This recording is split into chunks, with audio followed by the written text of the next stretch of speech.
Dialogue sujet psy. Fréquence protestante. Isabelle Fievé-Rossignol.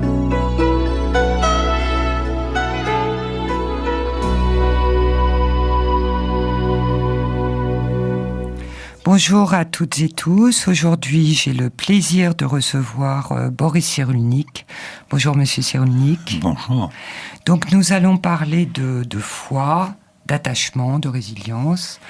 Après la parution de ce nouveau livre aux éditions Odile Jacob, Psychothérapie de Dieu. Alors, Monsieur Cyrulnik, vous êtes neuropsychiatre, vous êtes directeur d'enseignement à l'Université de Toulon, et vous êtes un grand spécialiste de l'attachement et de la résilience, et vous allez nous expliquer ce que c'est ultérieurement. Mais d'abord, je vais vous demander de vous présenter un petit peu, parce que on ne devient pas psychiatre, psychologue, psychothérapeute par hasard, et vous, peut-être encore moins que quiconque. Voilà, c'est un curieux métier qui nécessite le goût de comprendre le monde des autres, l'exploration du monde des autres. On a chacun un monde mental étonnamment différent qui est structuré par notre développement et notre histoire. C'est pas la même chose. Le développement, c'est mon corps, mon cerveau qui se développe en subissant les pressions du milieu, alors que l'histoire, c'est la représentation que je me fais de ce qui m'est arrivé sous votre regard et dans mon contexte culturel. Donc histoire et développement, c'est pas la même chose. Or, dans mon histoire, j'ai eu une enfance difficile puisque je suis juif, ma famille a disparu pendant la Seconde Guerre mondiale. J'ai été arrêté, emprisonné à l'âge de 6 ans et demi. J'ai fait des institutions et ensuite, par miracle, j'ai rencontré des justes qui m'ont sauvé et qui m'ont remis dans des rails humains puisque j'étais déshumanisé par le génocide. Et ils m'ont remis dans des rails humains et à ce moment-là, très jeune, je me suis dit, il faut que je comprenne quel est ce mystère, pourquoi est-ce qu'il y a des hommes qui veulent tuer d'autres êtres humains. Sans raison, je ne comprenais pas. Il n'y avait pas de raison. J'avais commis aucun crime. J'étais enfant, j'avais 6 ans, je n'avais pas eu le temps de commettre beaucoup de crimes. Et c'était un mystère pour moi. Et je me suis dit, la seule explication possible, c'est que je devienne un jour psychiatre. Et là, bien sûr, je comprendrai tout. Et quand je comprendrai tout, je reprendrai ma liberté et je serai réintégré dans le monde des humains. Je suis devenu psychiatre. C'est pas la psychiatrie qui m'a aidé à comprendre. C'est plutôt la psychologie des foules, la psychologie sociale, qui peut-être m'explique un petit peu la tragédie des génocides, pas seulement le génocide juif, mais le génocide arménien, le génocide rwandais et sûrement d'autres génocides dont on n'a pas parlé. Donc vous travaillez beaucoup sur les génocides ? J'ai travaillé sur les pensées extrêmes. C'est-à-dire que pour oser faire un génocide sans aucune honte ni culpabilité, il faut vraiment se développer de manière particulière. Or, pratiquement tous les génocidaires n'ont ni honte ni culpabilité parce qu'ils se soumettent, ils obéissent jusqu'à l'aveuglement à un langage totalitaire. Et eux n'ont pas le sentiment d'avoir commis un crime. Ni les nazis, ni les Hutus, ni les Turcs n'ont le sentiment d'avoir commis un crime. C'est quand même un mystère, ça, de tuer des millions de personnes en souriant, et souvent même au nom de la morale, de l'épuration. C'est-à-dire que c'est au nom de l'humanité qu'ont été commis la plupart des crimes contre l'humanité. Parce qu'on voulait faire une épuration, et épurer de ceux qui ne pensent pas comme moi, de ceux qui n'ont pas la même couleur de peau, de ceux qui n'ont pas la même religion. Donc, puisqu'ils ne pensent pas comme moi, ils méritent la mort. Et c'est pour ça que j'emploie l'expression de langage totalitaire. Il n'y a qu'une seule vérité, il n'y a qu'une seule manière de voir le monde. Or, ma formation de neurologue, de psychiatre et de psychologue m'apprend que chacun d'entre nous, on voit son monde. Parce que le monde qu'on voit, c'est celui dans lequel on s'est développé et dans lequel on a été structuré par notre famille, par notre quartier, par notre culture, par nos croyances, que ce soit des croyances sacrées, des croyances profanes, les politiciens, le nazisme, le communisme, ou parfois des croyances scientifiques. Les scientifiques aussi ont des croyances. Et on est structuré par ces croyances, et on y répond, et on y vit tant bien que mal. Mais enfin, après, il y a un certain nombre de gens qui, même par rapport à des croyances, ne sont pas fanatisés au point de ne plus avoir aucun esprit critique par rapport à ce que la croyance implique. Alors ça, c'est... je termine mon livre comme ça. C'est-à-dire qu'on ne peut pas ne pas vivre dans un monde de croyances. On a tous notre représentation, nos croyances auxquelles on adhère et qui sont importantes parce qu'elles organisent nos conduites. Mais lorsque ces croyances sont closes, clôturées, barricadées, à ce moment-là, il n'y a qu'une croyance. Et ceux qui ont une croyance différente de la mienne sont des mécréants. C'est-à-dire que c'est des malcroyants, disaient les chrétiens. Maintenant, c'est les djihadistes, les koufars, c'est les mécréants, donc ils méritent la mort. C'est bien, c'est moral de les tuer. Et lorsqu'on arrive à ce genre de dérive, c'est que la croyance est perverse. La croyance nécessaire et bénéfique, c'est la croyance ouverte, qui m'invite à une relation. Vous n'avez pas la même culture que moi, c'est intéressant. Vous n'avez pas la même religion que moi, expliquez-moi comment vous croyez, comment vous priez, quels sont les rituels qui vous permettent de vivre ensemble et de donner sens à votre vie. Ça m'intéresse beaucoup, même si je ne suis pas toujours d'accord. Mais c'est vous. Vous êtes là, on vit ensemble et votre expérience, vos croyances différentes m'intéressent. Alors là, j'ai une croyance ouverte dont je ne peux que m'enrichir en voyageant, en apprenant des langues, en comparant les religions. Et à ce moment-là, c'est un enrichissement parce que les êtres humains sont d'une inventivité incroyable. Et à ce moment-là, on découvre que chaque culture invente une manière d'être humain. Mais si je barricade ma croyance à une seule croyance, j'entre dans le langage totalitaire qui mène au mépris, à la haine et à la mort des autres, donc à la guerre. Et donc, est-ce que c'est le phénomène de la croyance qui est spécifiquement humain, en fait, qui n'existe pas ailleurs dans le règne animal, qui fait justement ces totalitarismes, ces pulsions ultra-violentes qui se déchaînent, ce déchaînement de pulsions ultra-violentes à grande quantité, quantité industrielle. Chez les nazis, c'est quand même ça, c'est l'industrie de la mort. C'était l'industrie de la mort, c'était la technologie de la mort, sans aucune culpabilité. Alors oui, les animaux traitent des mondes de perception. Ils ont un monde mental, mais c'est un monde d'odeurs, d'images, de cris. Ils sont donc déjà plus soumis à des stimulations uniquement biologiques, puisqu'ils ont une mémoire, ils peuvent apprendre des choses différentes. Donc les animaux vivent dans un monde déjà mental. Mais c'est nous, êtres humains, comme on parle, on vit essentiellement dans un monde de récits. Et on voit que toutes les religions ont un récit des origines. Toutes les religions.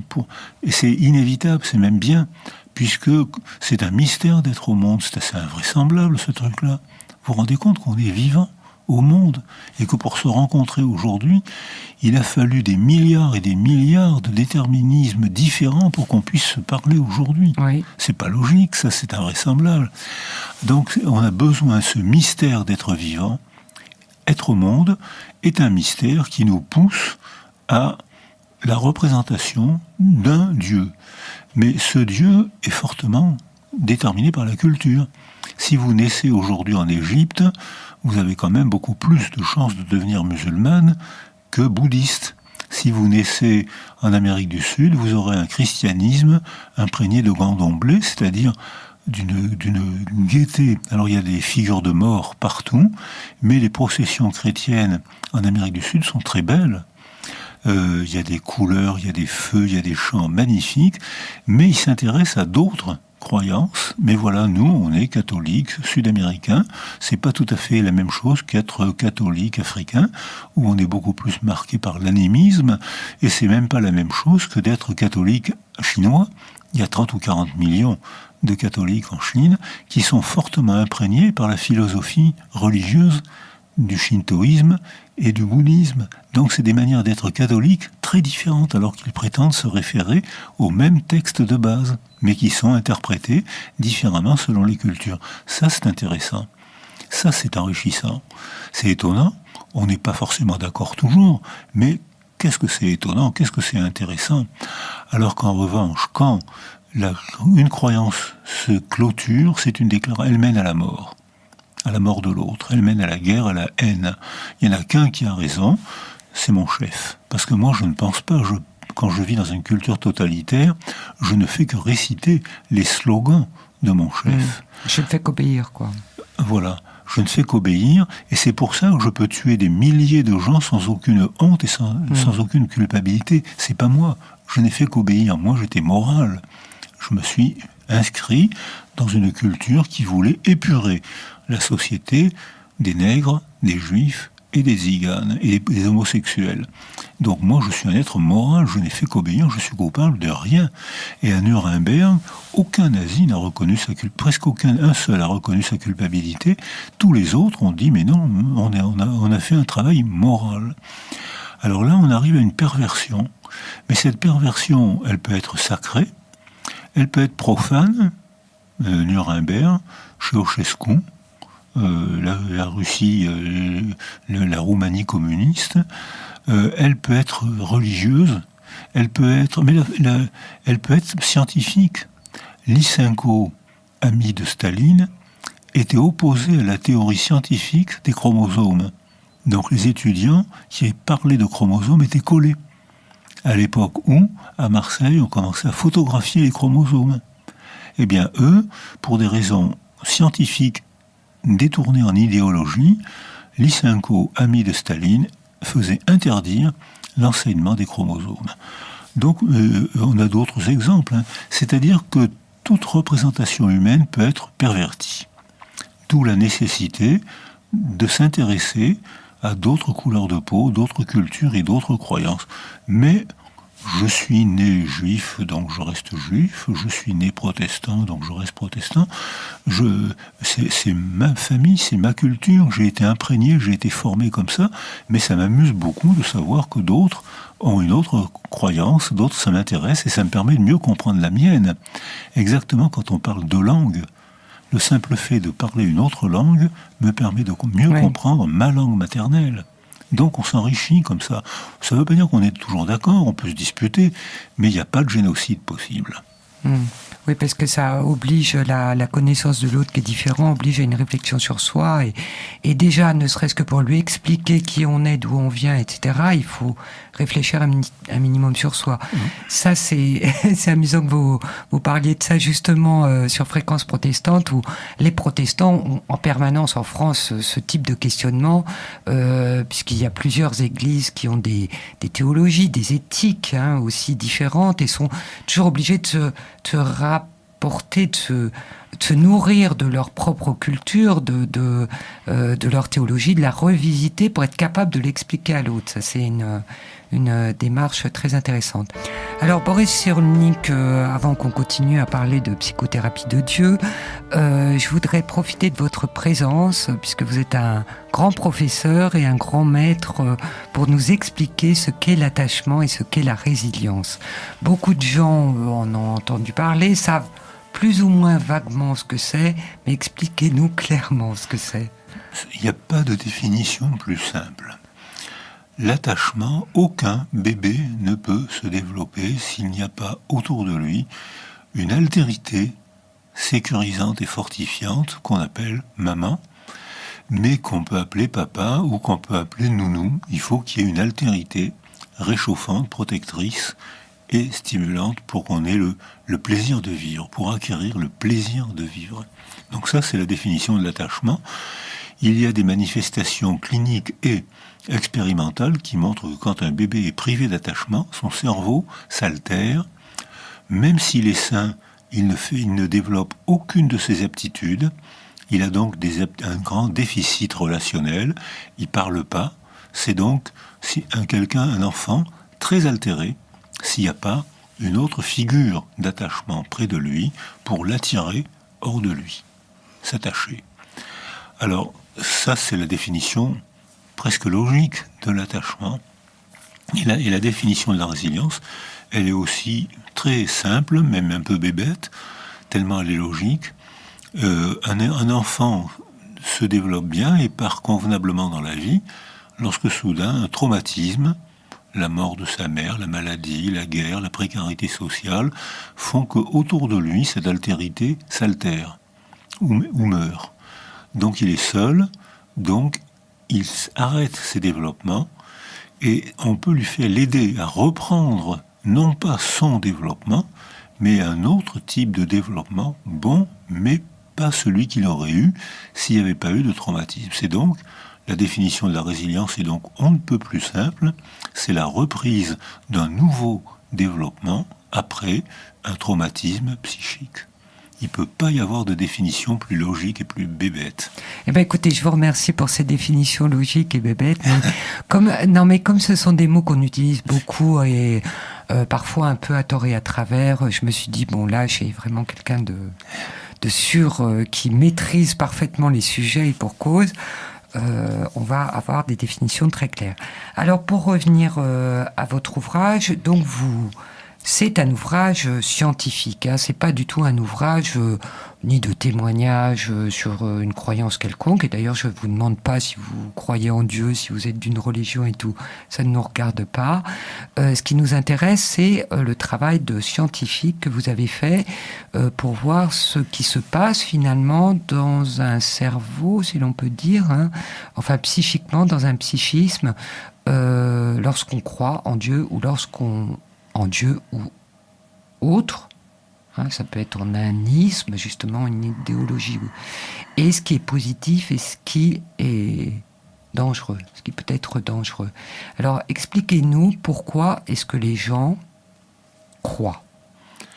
Alors, nous, êtres humains, on ne peut pas ne pas croire, puisque du fait de l'existence de notre parole, on est capable de vivre dans un monde totalement absent. On est capable de se représenter ce qui s'est passé il y a 1000 ou 2000 ans, ce qui va se passer plus tard, la mort, l'échec à un examen. On est capable d'éprouver des émotions qu'on ressent dans notre corps et qui sont provoquées par des représentations de quelque chose de totalement impossible à percevoir. Dieu. Alors on peut lui donner des noms différents selon la culture, on peut l'appeler Jéhovah, on peut l'appeler Manitou, on peut l'appeler Allah, on peut l'appeler Dieu.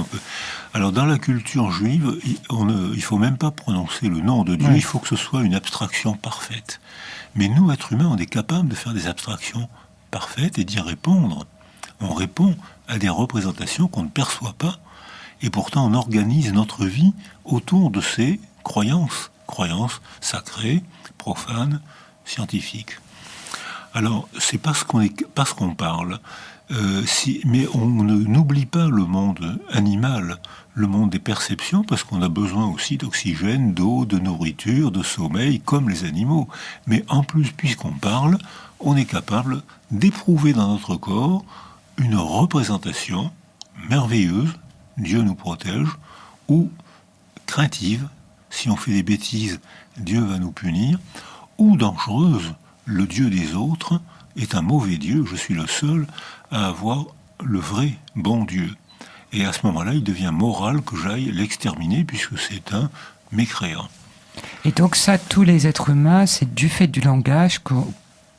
Donc, vous disiez dans votre livre, par exemple, que les autistes, qui sont coupés des autres, ne sont pas capables d'avoir ce genre de représentation. C'est ça, ils peuvent croire en Dieu quand ils commencent à parler.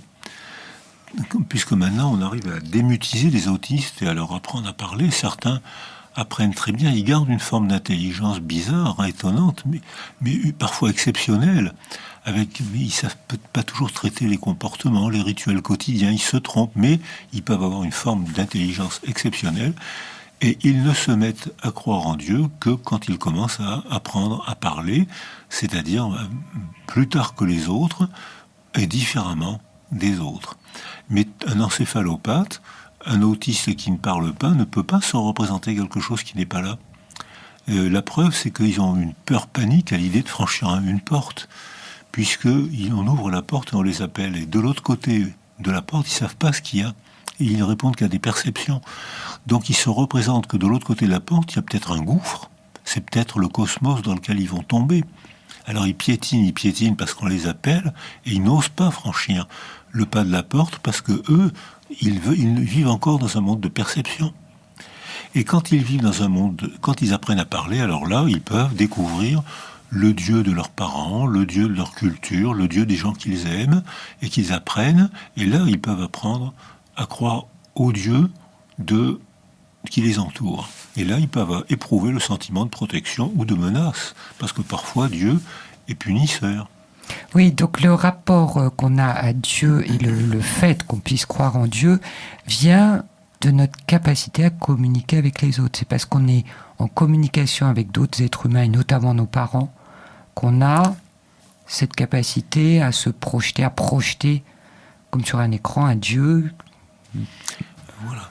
C'est parce qu'on parle, donc on peut vivre dans un monde abstrait, virtuel, et parce qu'on aime, on apprend le Dieu de maman. Parce que apprendre le Dieu de maman, c'est partager son monde mental, c'est-à-dire c'est lui faire une déclaration d'amour.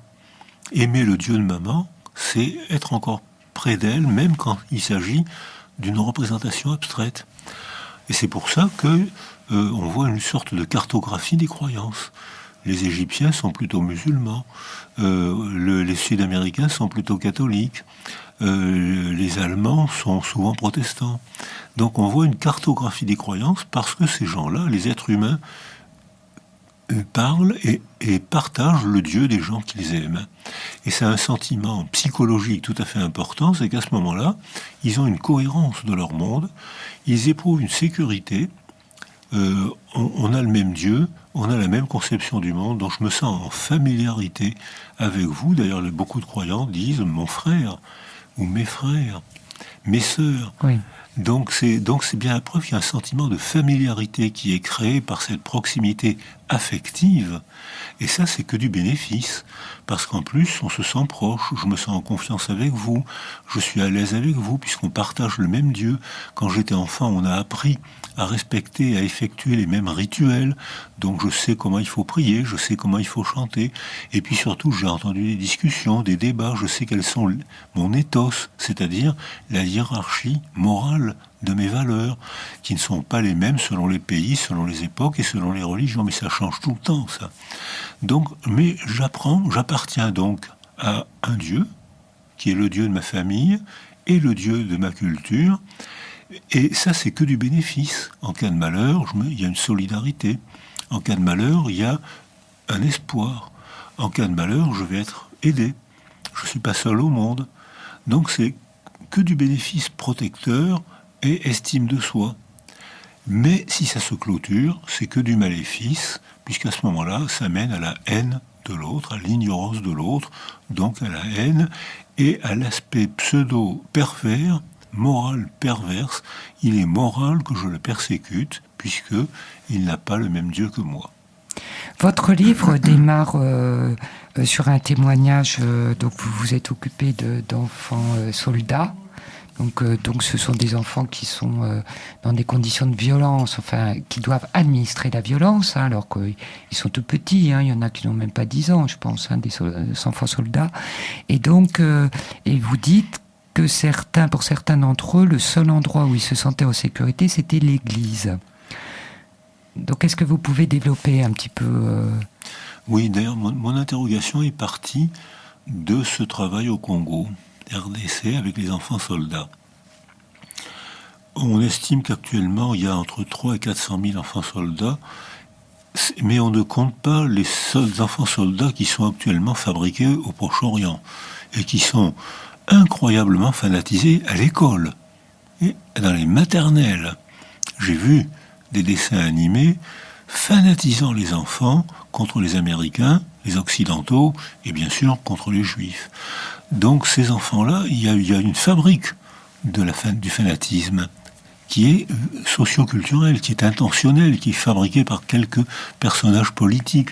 Et les enfants, comme je vous le proposais tout à l'heure, ils partagent la croyance des gens qu'ils aiment, et si maman et si la maîtresse d'école leur montrent des films disant que les Américains ou les Juifs sont des monstres qu'il est moral de tuer, ces enfants vont adhérer à ça avec toute l'intensité émotionnelle de l'enfance. Donc beaucoup d'écoles du Proche-Orient sont des écoles de fanatisation. Donc ça, c'est pas un facteur de paix. En revanche, on voit que dans les enfants soldats du Congo avaient subi ou fait des choses difficiles à raconter. C'est émotionnellement, même le raconter, j'ai du mal. Et bien sûr, eux, encore plus de mal que moi. Et tous ces enfants me disaient « Expliquez-moi pourquoi je ne me sens bien qu'à l'église ». J'étais incapable de répondre parce qu'il n'y avait pas de livre, pas de travaux psychologiques sur la psychologie de la religion. Comme vous l'avez dit tout à l'heure, c'est pas un livre de religion que j'ai écrit. Non, pas du tout. C'est un livre de psychologie et de neurologie de la religion. Donc c'est pas une histoire de la religion. Mais j'étais incapable de répondre. Et tous ces enfants me disaient « Je me sens bien à l'église ». Et maintenant, je pourrais commencer à répondre, mais maintenant, il y a des chaires de psychologie de la religion, il y en a au Québec, il y en a en Belgique, peut-être il faudrait qu'il y en ait en France aussi, mais maintenant, on commence à répondre à ces enfants, à ces questions, quels bénéfices, quelle protection apporte la religion, et en cas de malheur, quel facteur de résilience apporte la croyance en Dieu. Alors maintenant, on commence à répondre à ça, mais en l'an 2000, quand j'ai été au Congo, je ne savais pas répondre à cette question parce qu'il n'y avait pas beaucoup de travaux sur ce sujet. Et alors donc des enfants qui ont été des enfants soldats, qu'il s'agit de sortir de cette condition, enfin de remettre dans un monde normal.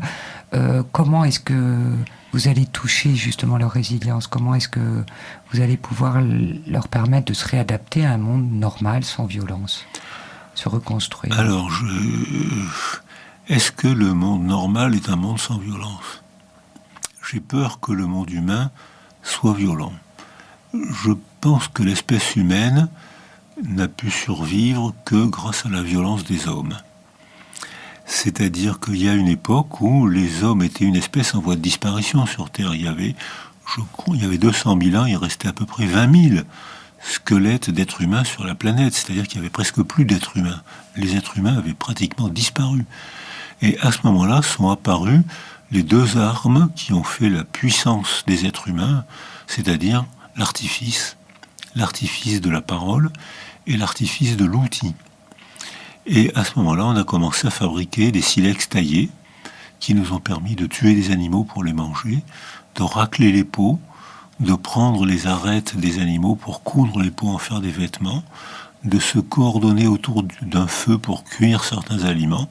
Et la civilisation est apparue, mais au moment où elle est apparue, on était encore dans la survie, c'est-à-dire que quand un groupe humain n'avait plus d'eau et plus d'aliments, c'est ce qu'on voit dans les cités-États d'Assyrie, eh bien, on galvanisait certains bagarreurs, parce que les hommes sont plus violents que les femmes, même si les femmes ne sont pas toujours des anges, les hommes sont plus violents, et que dans ce contexte-là, la violence était un bénéfice adaptatif.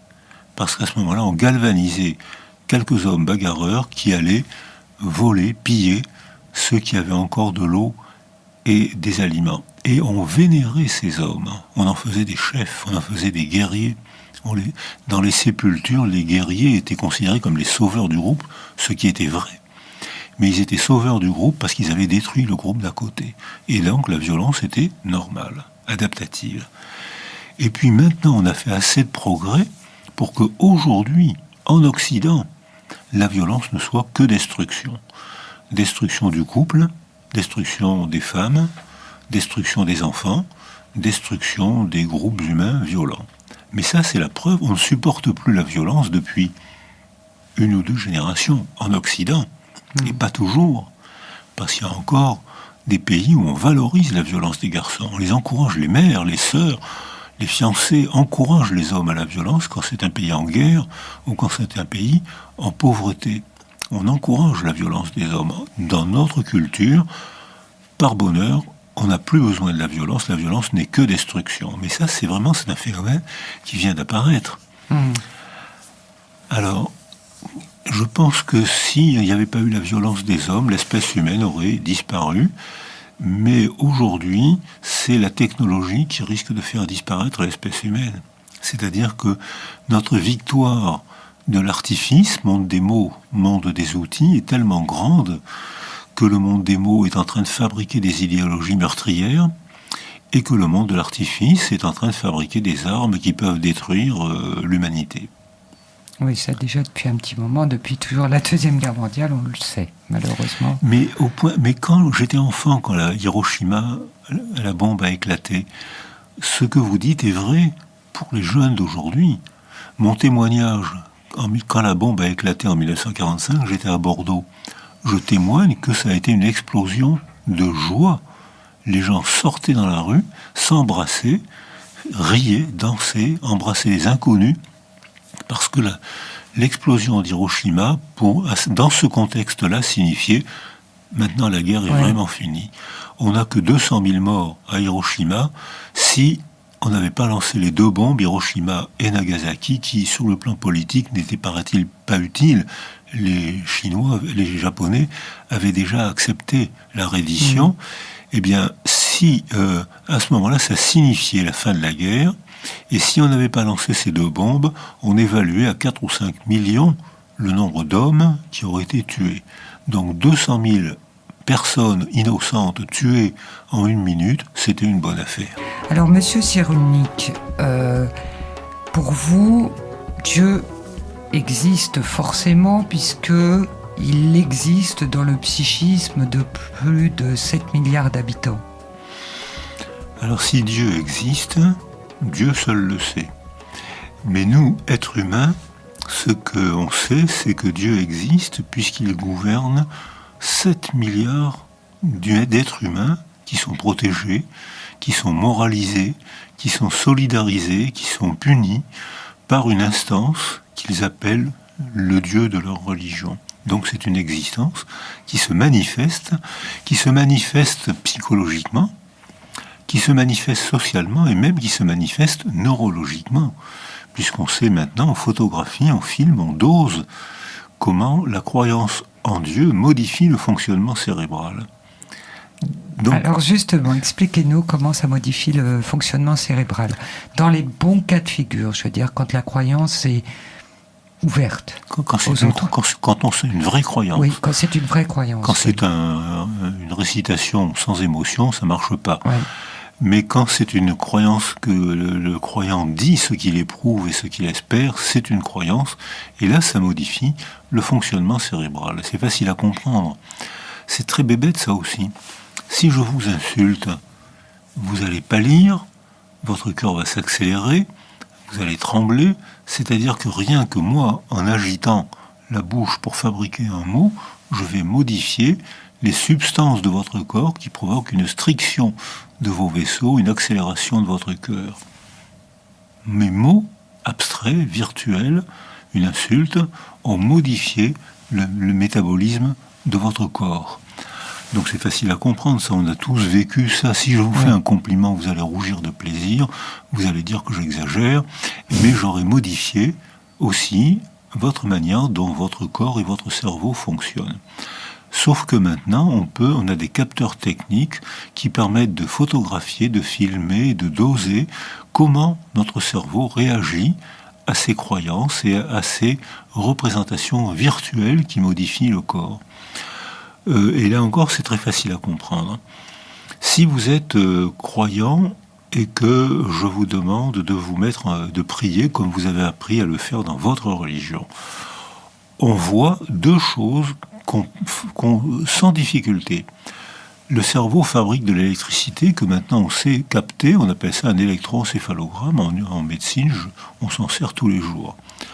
Et on voit que dès qu'un croyant se met à prier, le rythme alpha à 8 cycles secondes se régularise, ce qui est la preuve que le sujet est apaisé.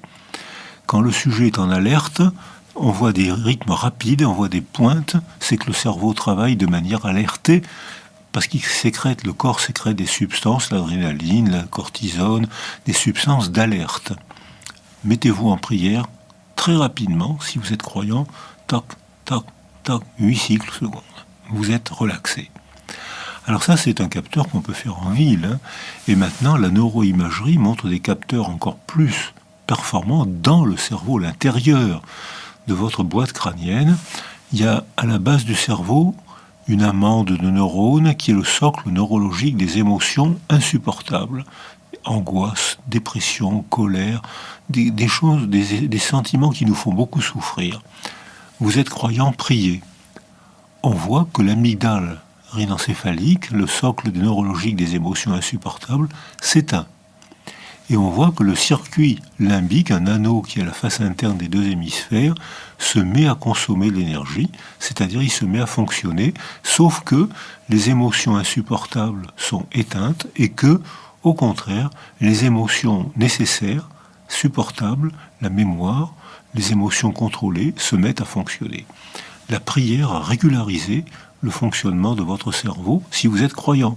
Parce que si vous n'êtes pas croyant, vous vous mettez en prière, mais c'est des mots creux, c'est des mots qui désignent rien pour vous, et ça ne changera rien à votre rythme alpha, ni à votre amygdale rhinencéphalique.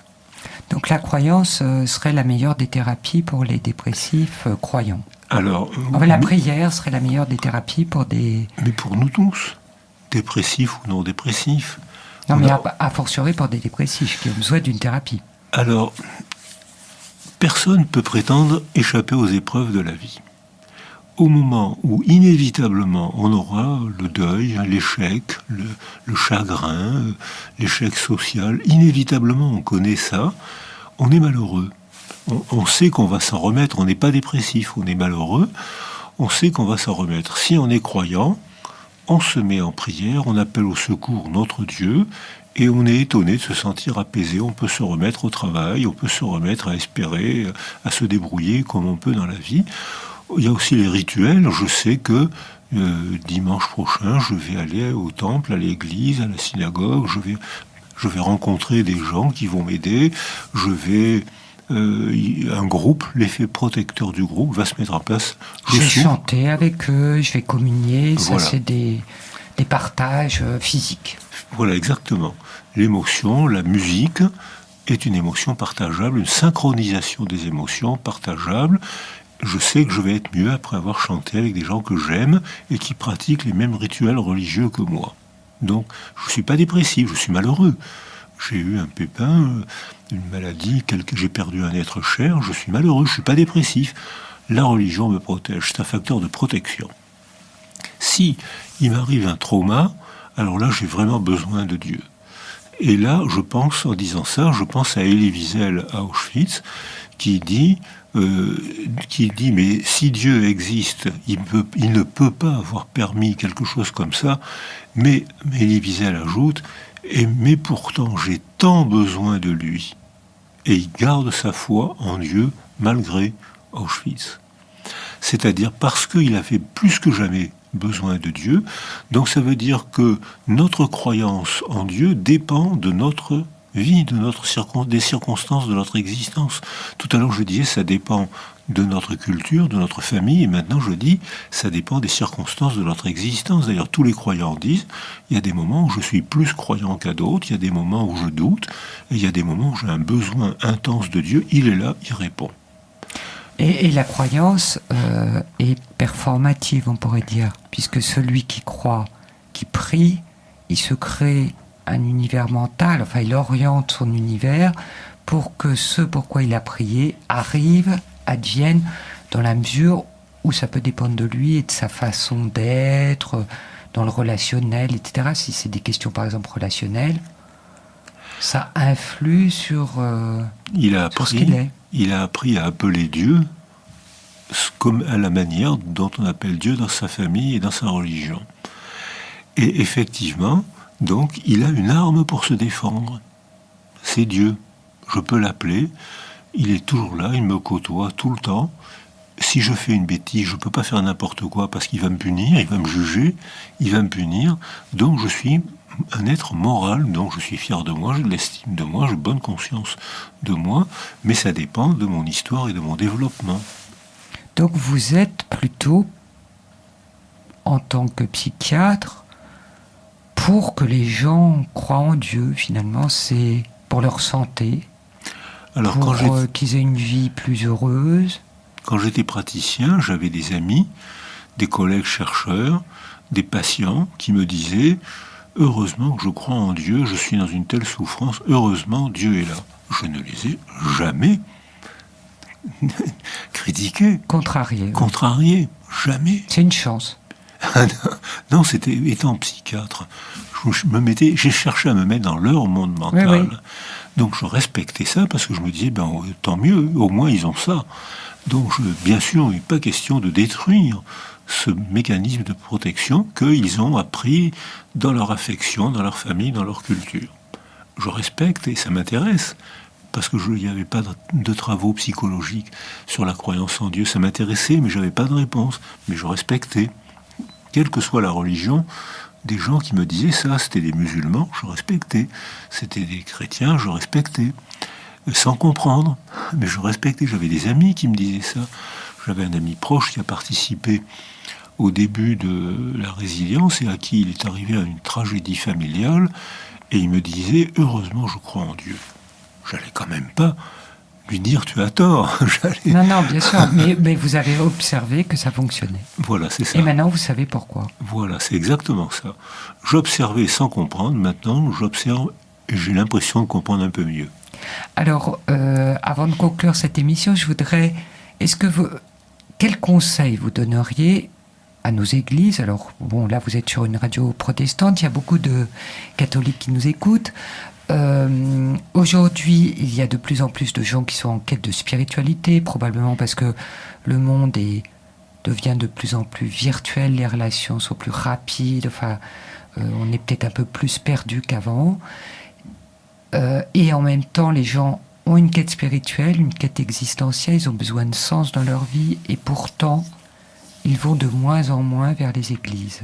Enfin, pour certains, il y en a qui vont toujours à l'église, il y en a qui vont plus, mais les jeunes, ils vont se tourner peut-être vers autre chose, des choses moins nourrissantes, qui vont les décevoir, parce que s'ils sont fans d'un joueur de football ou d'une star de la chanson, c'est pas son rôle d'être un religieux, c'est un artiste, c'est quelqu'un de peut-être très doué, très talentueux, mais il peut pas tellement, il n'a pas les armes, il n'a pas les outils pour aider les gens.